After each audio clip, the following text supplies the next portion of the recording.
On se retrouve aujourd'hui, planqué dans mon armoire, parce que j'ai envie de te parler de mon travail.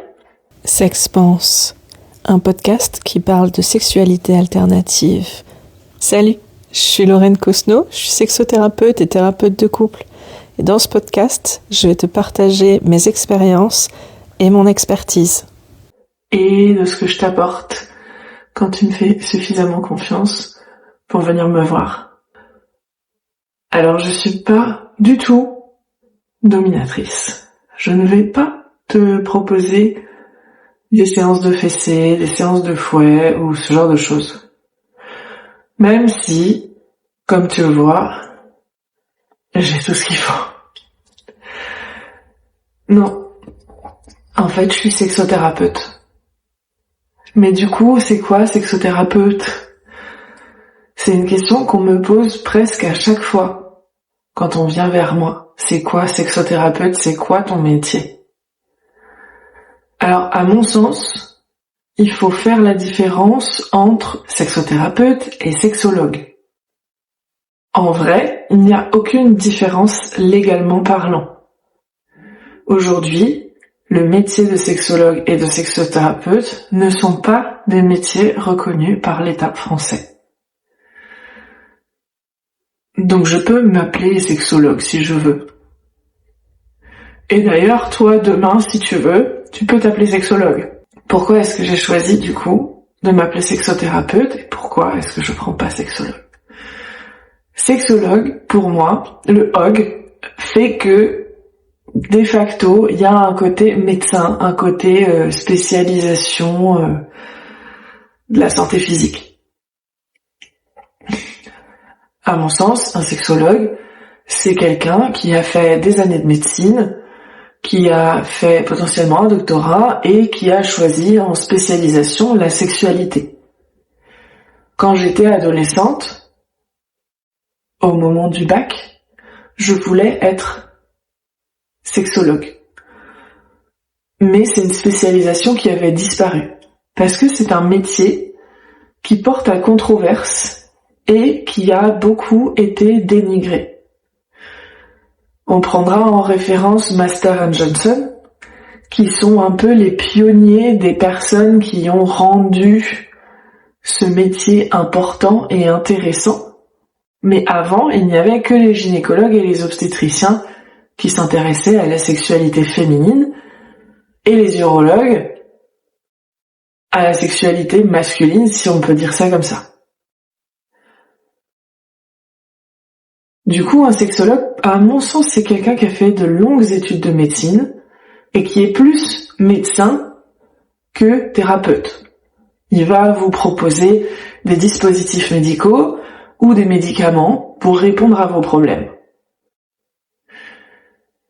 Un sexothérapeute, du coup, ça a un côté thérapeutique beaucoup plus fort qu'un côté médical. On va en effet donner les mêmes conseils au niveau dispositif médical, au niveau médicaments, mais ça ne seront que des conseils. On ne fait pas de prescription, on ne fait pas de diagnostic, on ne fait pas d'ordonnance. Si on détermine qu'il y a nécessité à avoir en plus un suivi médicamenteux ou des dispositifs médicaux, on va systématiquement demander un contre-avis à une personne qui est habilitée à faire une ordonnance, selon votre sexe, selon vos besoins, urologue, gynécologue, endocrinologue, cancérologue potentiellement. Je trouve du coup qu'il y a une sécurité supplémentaire parce que nous, en tant que sexothérapeute, on ne va se pencher que sur l'accueil et l'accompagnement thérapeutique. Ça, c'est d'un point de vue très professionnel et très petite définition du Larousse qu'on aime bien dans les grandes lignes. Le sexologue, lui, il a son expertise médicale, va vous préconiser des médicaments parce que un sexologue peut être un psychiatre sexologue, peut être un gynéco-sexologue, peut être un kiné-sexologue. Un sexothérapeute, c'est une personne potentiellement qui a fait psychologie ou même pas, parce que comme je vous dis aujourd'hui, même toi, demain, tu peux te déterminer comme étant sexologue. Et à mon sens, c'est dangereux. En vrai, s'il fallait militer pour quelque chose, je militerais pour la reconnaissance de ce métier, quitte à perdre le droit d'exercer ce métier parce que je n'aurais pas suffisamment de qualifications académiques, et du coup devoir refaire plus d'études pour avoir ces qualifications académiques, parce que du coup n'importe qui peut se déclarer comme il veut et donner les conseils qu'il veut. Moi, ça me fait mal au cœur quand j'entends mes clientes venir me voir et me dire à quel point elles sont soulagées d'avoir fait une séance avec moi parce que la sexologue précédente leur avait proposé, par manque de désir et de libido, de lire des histoires érotiques et d'acheter un sextoy pour se toucher dans le bain. Si on a déjà de base pas de désir et pas de libido, on va pas avoir envie de se toucher dans le bain parce qu'on en a juste pas envie du tout. L'idée, c'est de travailler sur qu'est-ce qui suscitait notre désir avant, qu'est-ce qui suscite notre désir aujourd'hui, pourquoi est-ce qu'il est si rare et comment faire pour en susciter davantage demain. Le fait de lire des histoires érotiques, d'acheter un sextoy, en fait, vous pouvez y penser tout seul comme des grands. Vous n'avez pas besoin de payer 60 € la séance pour ça. Donc on va plus loin, heureusement. Et justement, qu'est-ce qui est intéressant dans une séance de sexothérapie? Une séance de sexothérapie classique, ça va être bonjour, comment allez-vous, qu'est-ce qui vous amène, quel est votre problème, avez-vous déjà testé des choses, à quelle solution pensez-vous, pourquoi ça n'a pas marché, quels sont vos antécédents médicaux, et ensuite, voilà ce que moi en tant qu'expert professionnel j'en pense, voilà ce que je vous conseille, et voilà ce qu'on va pouvoir faire. Ça, c'est la première séance. Pour certains, ça suffit. Pour la majorité d'entre vous, il en faut plusieurs. En moyenne, je dirais, il faut 6 séances pour être bien. Et des fois plus, mais en moyenne, 6 séances pour un problème classique. 6 séances, ça fait 3 à 6 mois selon à quelle fréquence vous venez. Du coup, les personnes qui s'attendaient à avoir une solution magique à la fin de la séance et à arriver sans libido à repartir nympho, non, ça marche pas comme ça. On n'a pas de baguette magique, de petite poudre de perlimpinpin pour tout refaire marcher du jour au lendemain. Et si vous voulez ça, dans ce cas, je vous conseille de tester plutôt d'aller voir un médecin sexologue qui va vous donner des petits cachetons magiques qui ne sont pas magiques non plus et qui sont majoritairement des palliatifs, presque des fois des placebos, qui vont vous faire une béquille psychologique et qui, oui, potentiellement vont marcher les premières fois. Sauf si vous avez vraiment un truc plus profond. Dans ce cas-là, vous allez retourner chez votre médecin sexologue qui vous aura fait les prescriptions et vous allez changer de médicaments jusqu'à trouver le bon. Et puis s'il y a aucun qui n'est bon, là vous allez aller voir un sexothérapeute ou un psychologue. Parce que souvent, quand on a un problème, c'est beaucoup plus profond que juste un problème physique. Du coup, en séance, on fait quoi? On papote beaucoup, bien sûr. C'est un peu comme si vous alliez chez le psy. Vous n'êtes pas forcément là pour raconter votre vie, tous vos problèmes, etc. Et moi, je suis là. Et que pensez-vous de ce que vous venez de dire? Non. En tout cas, moi, je ne fonctionne pas comme ça. Chacun a sa méthode thérapeutique. Et comme chacun a sa méthode thérapeutique, c'est important que si vous ne vous sentez pas bien avec un professionnel, vous alliez en voir un autre.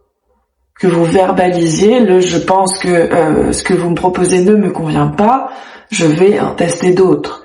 Et puis si finalement aucun ne vous convient et celui-là était pas si mal, vous revenez. Donc, on papote. mais on papote de façon constructive pour aider à la conscientisation. Selon ce que vous allez me partager, je vais reformuler pour vous aider à conscientiser ou je vais vous poser des questions pour approfondir ce que vous avez soulevé. Moi, j'adore vous proposer des petits exercices. Donc, soit on fait des exercices que je vous ai concoctés ensemble, qui sont des dessins qu'on va compléter, des schémas qu'on va compléter, des tableaux qu'on va compléter, ce genre de choses. Soit je vous donne des exercices à faire à la maison que je vous explique selon ce pourquoi vous venez. On va également, parce que ça fait partie de ce que moi je propose, ça n'est pas chez tous les sexothérapeutes ou les sexologues, on va également faire des méditations guidées. Selon ce dont vous avez besoin, selon si vous êtes réceptif et si vous en avez envie. Une méditation guidée, c'est quoi? C'est un voyage intérieur que l'on fait à deux. Moi, je vous dessine le chemin, vous m'expliquez ce que vous voyez. C'est entre la méditation et l'hypnose. Donc selon si vous êtes réceptif ou non, on les fait ou pas. À quoi servent ces méditations? Déjà à vous détendre et à aller en profondeur pour aller gratouiller votre subconscient. Parce que quand vous êtes les yeux ouverts à discuter, c'est votre conscient qui parle, alors que quand vous êtes les yeux fermés à vous concentrer sur vous-même, il y a le subconscient qui va être en capacité de vous partager des choses. Et du coup, ce sont des voyages potentiellement ou très clairs ou très métaphoriques. Mais souvent, il y a transformation derrière. Ça va nous servir pour gérer les traumas, ça va nous servir pour aller travailler sur du transgénérationnel, ça va nous servir pour beaucoup de choses. Quel genre de personne j'accompagne? Ça aussi, c'est des questions qu'on me pose. Quel genre de personne j'accompagne? Quel genre de problème j'accompagne? Les personnes, je dirais, à partir du moment où tu ressens le besoin, à partir du moment où tu as un feeling avec moi, viens. Que t'aies la vingtaine, la trentaine, la quarantaine ou 70 ans, moi je juge pas qui tu es. Mon objectif c'est de t'aider, pas du tout de te juger. Et au contraire, si je peux t'aider, je serais très contente de t'apporter mon savoir pour pouvoir te libérer de ton problème. Après, forcément, j'ai une spécialisation. Je pense que tu l'auras compris depuis le nombre de podcasts que je fais et sur lesquels tu me suis, et tu vas le comprendre si tu me découvres au travers de cette vidéo. J'accompagne les personnes avec une sexualité alternative. Sexualité alternative, ça veut dire quoi? C'est les personnes qui font du libertinage, les personnes qui vont faire du BDSM, les personnes qui vont faire de la BDL, les personnes qui ont une sexualité qui n'est pas dans ce qu'on apprend en cours de bio. Grosso modo. Et c'est aussi pour ça que tu vois tous les petits joujoux là derrière moi qui font très bien la déco. Et puis je vais te faire des vidéos pour t'expliquer chacun à quoi ils servent, petit à petit. Du coup, les problèmes sur lesquels je peux t'accompagner. Si tu n'as plus de désir envers ton partenaire, si tu n'as plus de plaisir quand tu joues avec ta partenaire, si tu as du plaisir mais qu'il est beaucoup trop éphémère, qu'il est potentiellement beaucoup trop intense et que du coup tu n'arrives pas à satisfaire ta partenaire ni toi-même être satisfait parce que beaucoup trop précoce. Si l'inverse, que t'as beau faire tout ce qu'il faut, tu n'arrives jamais à atteindre l'orgasme. C'est possible aussi, que tu sois homme ou femme, tu peux avoir des difficultés à atteindre l'orgasme. Tu peux avoir des difficultés à te connecter à ton corps, à tes sensations. Si t'as des problèmes d'estime de toi et que tu as du mal à trouver des relations, si tu as du mal à garder des relations et à construire des relations sérieuses, tout ça on va pouvoir le travailler. Si tu as des douleurs et que malgré tous les professionnels de santé que tu as pu consulter, rien n'y fait, la pénétration n'est pas possible, on va pouvoir aussi travailler dessus. Et tout ça, il n'y a pas forcément besoin d'être dans une sexualité alternative, c'est juste que je t'offre un cadre LGBT friendly, sexualité positive friendly, méga friendly, quoi. Si tu fais du BDSM ou si tu es libertin, si tu as trompé ta partenaire, tu peux également venir et je serai très contente de t'accueillir. On peut le faire en visio, une séance de sexothérapie, tout comme on peut le faire en présentiel, mais bon, moi je suis en Poitou-Charentes, dans le 86, donc si t'es dans les Hauts-de-France par exemple, ou si t'es en Côte d'Azur, ça fait un peu loin. Donc la visio c'est pas mal. Même si t'es à Paris, ça fait un peu loin, la visio c'est pas mal. Mais donc, pour les personnes qui font du BDSM, comment je peux t'accompagner et sur quoi je peux t'accompagner? Alors, il y a beaucoup de personnes qui viennent parce que elles ont des désirs de féminisation, de sissification, des désirs de travestissement, des désirs d'humiliation. C'est tout à fait ok. Il n'y a rien à redire là-dessus. Et du coup, en séance, on va travailler sur le pourquoi je n'arrive pas à trouver de domina ou de dom. On va travailler sur comment je peux évoluer tout seul le temps de trouver quelqu'un. Et du coup, se faire un petit programme, par exemple, les personnes qui veulent être en chasteté, on va se faire un petit programme de chasteté, et puis on va essayer de le respecter. Et puis si on n'arrive pas à le respecter, on va voir pourquoi est-ce qu'on n'a pas réussi à le respecter. On va voir qu'est-ce qui nous attire le plus.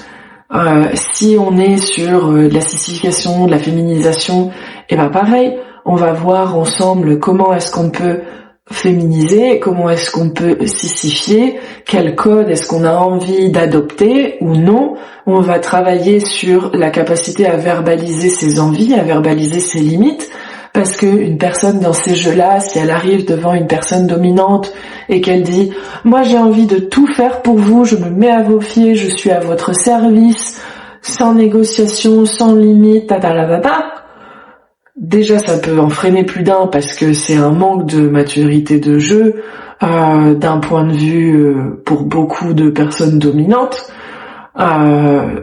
Si vous ne citez pas derrière tout votre pédigré et tout ce que vous avez fait. Mais ensuite, c'est aussi important que vous soyez en capacité de dire oui, de dire non, et une personne d'homme de qualité va vouloir s'assurer de ça.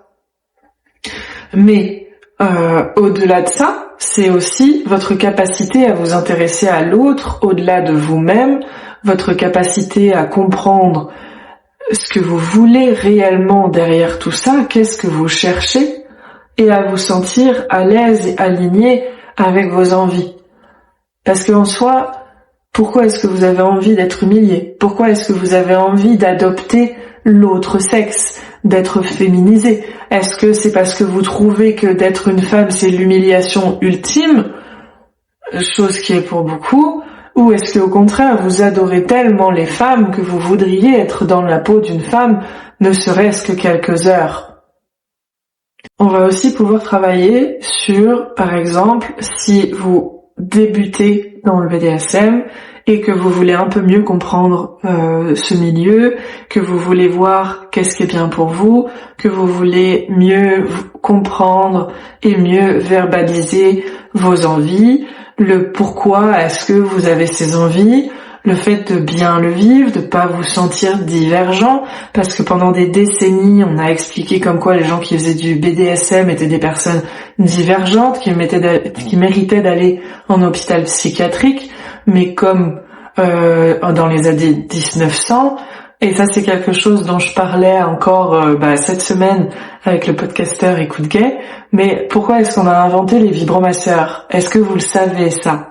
En fait on a inventé les vibromasseurs parce que dans les années 1900, on avait tellement de femmes qui étaient diagnostiquées hystériques que les médecins n'en pouvaient plus. Parce que le traitement principal pour traiter l'hystérie et la soulager, c'était le massage de la vulve.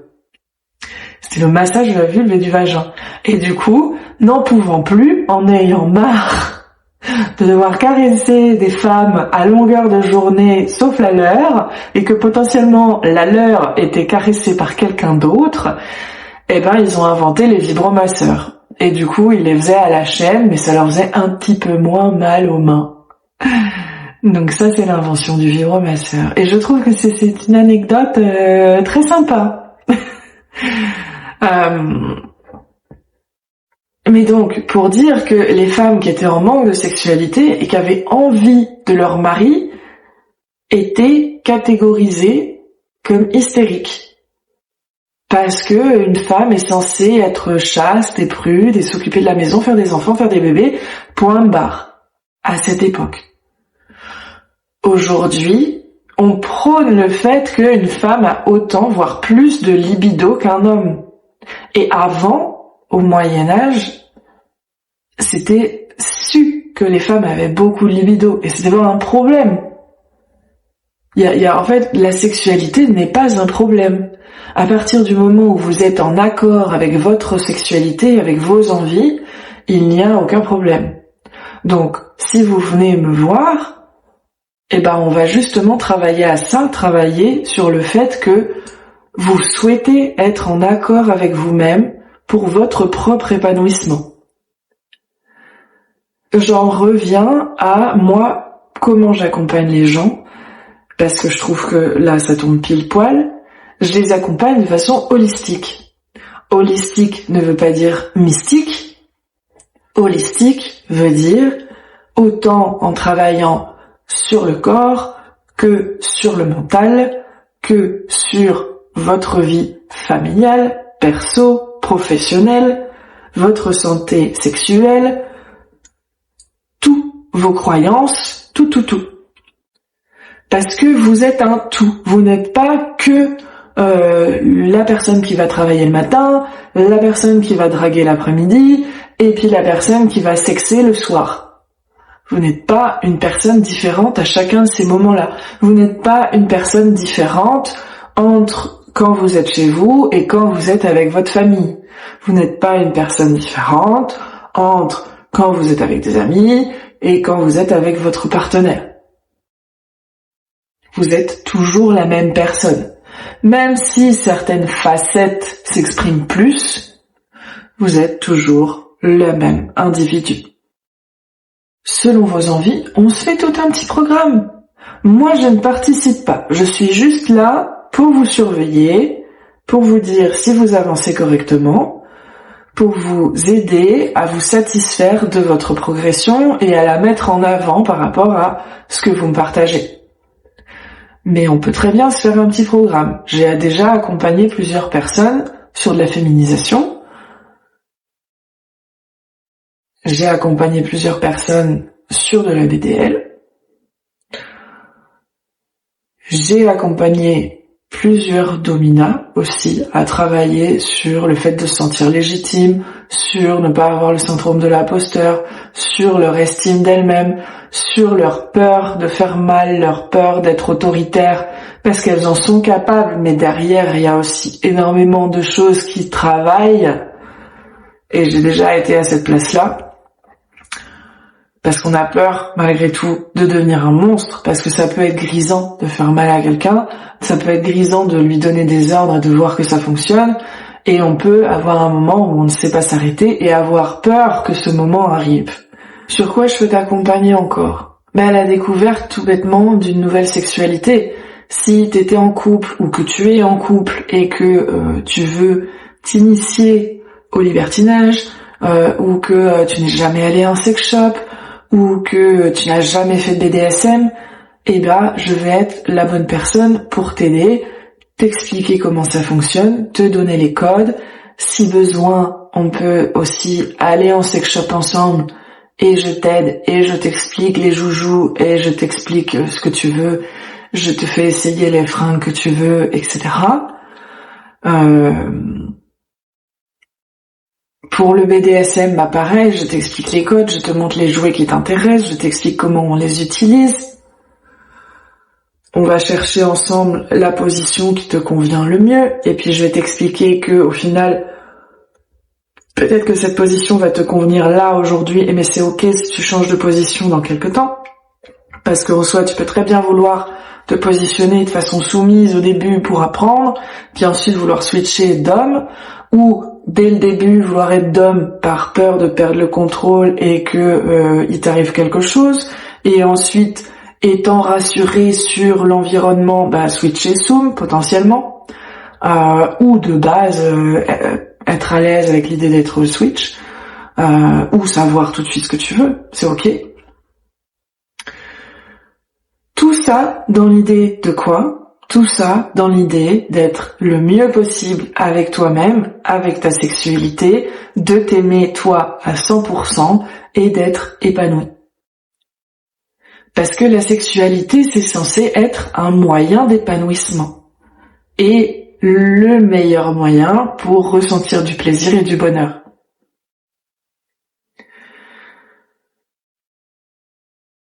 La dernière fois, je te disais que j'accompagne aussi les couples.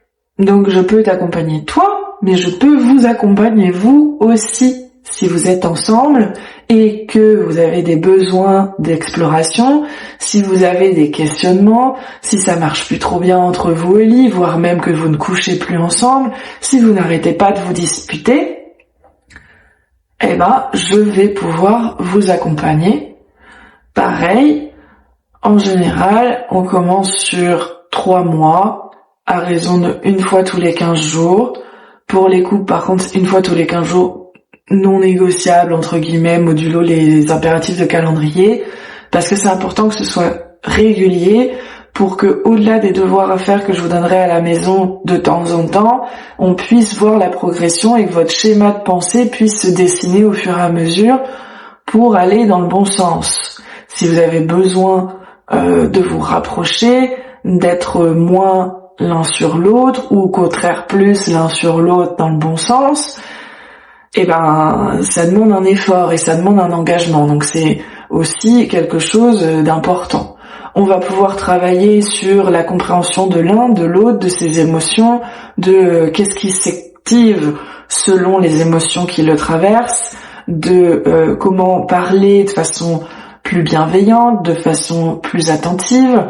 On va aussi explorer, si vous en avez l'envie, le corps et comment le faire vibrer, comment le ressentir, comment jouer avec, et du coup explorer nos sensations.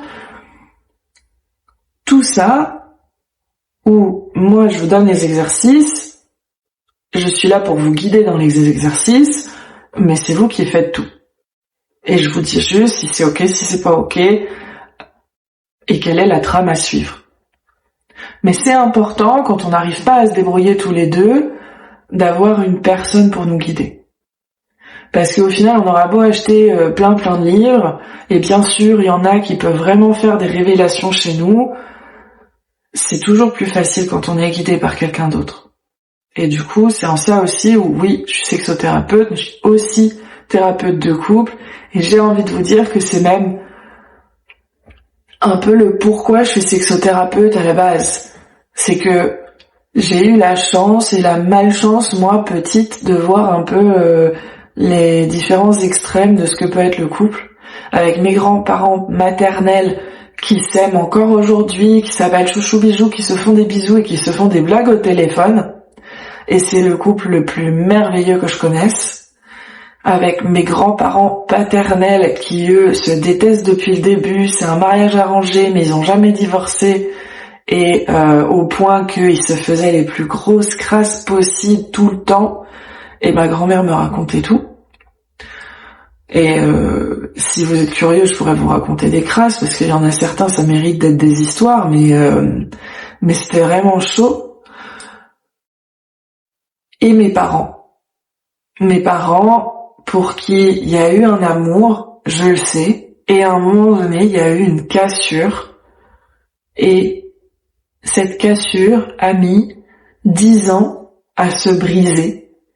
Et pendant 10 ans, j'ai vu leur couple petit à petit s'éroder sous leurs pieds, sans qu'ils soient du tout en capacité de faire quoi que ce soit, alors qu'ils avaient vraiment l'impression de faire tout ce qu'ils pouvaient. Mais petit à petit, ça s'est brisé. Et avant qu'on en arrive là, parce que c'est pas au moment où vous êtes au pied du mur, avant qu'on en arrive là, il faut faire appel à un thérapeute de couple. Le thérapeute de couple, il est là et il arrive avant que le couple n'en puisse plus. Une fois que le couple n'en peut plus et qu'on commence à parler de divorce, etc., là on fait appel à un médiateur. C'est pas du tout le même métier. Moi, je suis là pour vous aider à trouver comment réparer votre couple si c'est possible encore. Il y a des couples où c'est pas possible, il y a eu trop de déboires, vous vous êtes trop blessés l'un l'autre. Mais il y en a plein où c'est possible. Si vous avez l'espoir, si vous faites la démarche de venir en séance de thérapie, c'est que il y a encore une chance de sauver votre couple. Si vous en avez tous les deux envie et que vous êtes juste en mode, en fait, on sait juste qu'on sait pas comment faire, et moi je vais vous aider parce que j'en ai plein des outils pour vous aider à ça. Et si votre couple il va super bien et que vous êtes juste hyper hot et que vous avez envie d'explorer votre sexualité et que vous avez une appréhension sur les effets de cette exploration ou sur comment l'explorer de façon saine pour ne pas abîmer votre couple, venez aussi, parce que je saurais vous aider, je saurais vous dire, ok, vous voulez tester le libertinage, voilà comment on fait. Vous voulez ouvrir votre couple, vous voulez tester le polyamour, pourquoi? Voilà comment on fait. Vous voulez tester le BDSM, mais vous savez pas trop comment, etc. Ok, pas de souci. Voilà tous les jeux, voilà comment on peut faire, comment est-ce que vous vous positionnez, quelles sont vos limites à chacun. Tout ça, on va pouvoir l'explorer ensemble. Et moi, je vais pouvoir vous accompagner et vous pourrez prendre autant de séances que vous avez besoin. Et puis, si vous avez plus besoin, une de temps en temps quand vous avez des doutes ou des questions. Et moi, ma passion, c'est de vous accompagner et de vous aider pour que vous arriviez à être autonome dans l'expression de vos besoins, de vos désirs et de votre sexualité. Et à mon sens, c'est ça le métier de sexothérapeute. C'est un peu comme mon frère, par exemple, quand il était petit, il a mis du temps à apprendre à marcher. À 2 ans et demi, il savait pas encore marcher. Du coup, il est allé voir une psychomotricienne. Et cette psychomotricienne, elle lui a appris à marcher. Moi, je suis un peu la psychomotricienne de votre sexualité. Vous savez pas encore tout à fait marcher, ou vous arrivez à marcher, mais vous glandiloquez, ou vous n'êtes pas tout à fait encore à l'aise sur vos guiboles. Moi, je vais vous aider à être à l'aise. Moi, je vais vous aider à vous épanouir. Je vais vous aider à tenir debout et à vous sentir à votre place, à vous sentir capable. Et à vous donner tous les petits tips pour vous sentir bien. Et si vous avez connu des relations toxiques, si vous avez connu des mauvais dominants ou des mauvaises dominantes, je vais vous aider aussi à comprendre pourquoi et à vous sortir de ça, à vous faire la liste des red flags, mais aussi à travailler sur vous-même pour être en capacité de ne plus tomber dans ce genre de piège. Parce que une fois que vous les aurez identifiés et compris, vous saurez les déjouer. Et ça, c'est important. Voilà, j'espère que j'ai répondu à toutes les questions sur qu'est-ce qu'un sexologue et qu'est-ce qu'un sexothérapeute, pourquoi est-ce que on va consulter un professionnel de ce genre. Non, j'ai pas répondu à cette question à mon sens. Attendez. Pourquoi est-ce qu'on va consulter un professionnel de ce genre? Bon, bien entendu, je vous ai dit tous les troubles, les problèmes du désir, les problèmes d'envie. Ok. Mais pourquoi est-ce qu'on va voir un sexothérapeute plutôt qu'un thérapeute tout court? Un sexothérapeute plutôt qu'un psychologue, par exemple? Tout bêtement parce que on n'est pas tous à l'aise avec la sexualité et on n'est pas tous formés. Moi, j'ai une formation, et c'était à mon sens hyper important d'avoir cette formation, qui m'a formée sur tous les troubles qui peuvent exister en termes de sexualité classique, connu, voilà. sur le fait que il y a des traitements aussi, même si j'ai pas le droit de les prescrire et de faire d'ordonnance. Et du coup, je vais être à l'aise. On va pouvoir vraiment parler de sexualité, de votre intimité, de votre organe sexuel, mais aussi de vos relations et des positions, de tout. Il n'y a pas de tabou chez moi, il n'y a pas de tabou. Par contre, chez le psy, potentiellement, le psy n'est pas forcément à l'aise à tout entendre, alors qu'on pourrait se dire que c'est son travail. Mais si vous remarquez, quand vous prenez rendez-vous, il y a indiqué quelles sont les spécialisations de votre psy. Si vous n'avez pas un psychologue sexologue, potentiellement, il va pas forcément être à l'aise à parler de sexualité avec vous. Ok, les relations un peu touche-pipi, voilà, mais pas aller en profondeur. Alors qu'un sexothérapeute, lui, il est habilité et habitué à ça. Parce que c'est un peu genre sa spécialisation, quoi, c'est dans le nom. On est d'accord. Et qu'est-ce qui va faire que vous allez plutôt voir un sexothérapeute qu'un gynécologue, un urologue, un endocrinologue ou un sexologue? Tout bêtement parce que ces métiers-là sont, si vous avez un problème physique, hormonal, alors que le sexothérapeute, c'est en complément. Vous pouvez très bien aller voir tous les métiers médicaux liés à l'intimité et à la sexualité, et en complément aller voir un sexothérapeute. Typiquement, une personne qui a du diabète va avoir des difficultés d'érection et des difficultés pour avoir une sexualité normale. Ça peut vraiment travailler sur l'estime de soi, sur le fait de se sentir bien, d'être à l'aise avec sa sexualité, et puis ça remet tout en cause. Si j'arrive pas à avoir une érection, comment je fais pour avoir une sexualité épanouissante? Les médecins vont être en capacité de traiter le diabète, vont être en capacité de donner des médicaments pour aider à l'érection, mais ça va pas faire de miracle. Le sexothérapeute ne va pas faire de miracle non plus par rapport à votre capacité à avoir une érection, mais par contre, va vous aider à trouver une sexualité qui vous convient et qui conviendra à votre partenaire. Parce que on n'est pas obligé, au contraire de ce qu'on nous a appris, à avoir une sexualité pénétrative.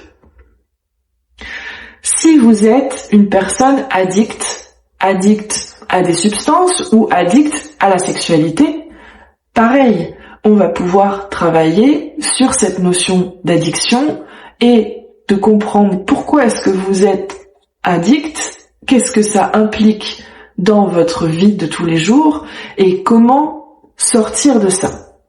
Comment faire en sorte que vous soyez heureuse ou heureux sans pour autant aller dans les extrêmes que vous avez connus. Et au contraire, canaliser toute cette envie. Donc en fait, un sexothérapeute, ça peut vous apporter beaucoup. C'est pas juste une personne à qui vous allez partager tout ce qui va pas. Bien entendu, vous me partagez beaucoup tout ce qui va pas. Et c'est ok, ça fait partie de ce à quoi je suis complètement ouverte. Et j'en ai conscience.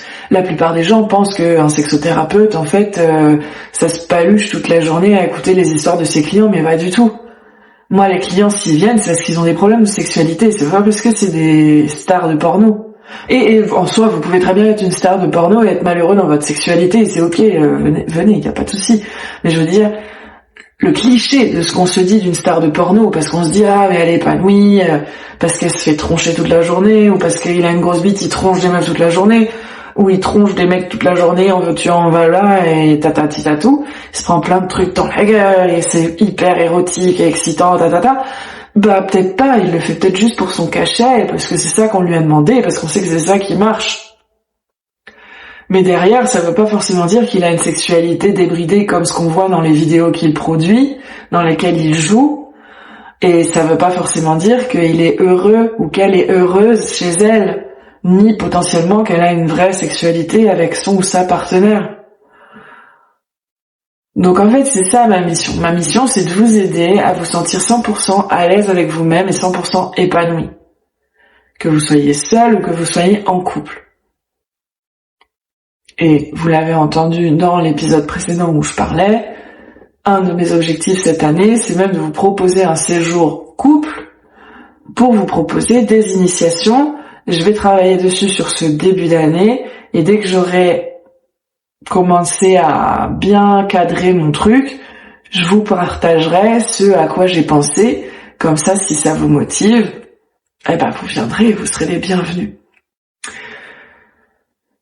Voilà, c'était tout pour aujourd'hui. Je pense qu'en vrai, c'était déjà pas mal. Et puis, j'espère que ça vous éclaire sur ce qu'est le métier de sexothérapeute, sur ce que je peux vous apporter et sur pourquoi j'ai choisi ce métier. C'est vraiment, pour moi, ma mission de vie. C'est ce qui me motive tous les jours. Au contraire de ce que je faisais avant, où j'étais architecte, ingénieur logiciel, parce que c'est une reconversion, la sexo. J'ai aucun problème à me lever le matin. J'ai même du mal à m'endormir parce que j'ai trop hâte au lendemain matin. Et je suis vraiment heureuse de vous voir progresser au fil des séances et de voir que ce que je vous apporte est utile. Parce que même si je le sais, c'est toujours un plaisir de voir aussi l'effet que ça a sur vous et de vous voir vous épanouir. Aujourd'hui, j'ai accompagné des dizaines de personnes et je suis super contente de pouvoir faire ça et super contente de pouvoir continuer. Donc, si vous avez un bon feeling avec moi, venez, ça sera un plaisir. On fait une séance pour voir, je réponds à vos questions. Et puis s'il y a besoin, on continue. Si juste cette séance-là était suffisante, très bien. Allez, je te dis à la semaine prochaine.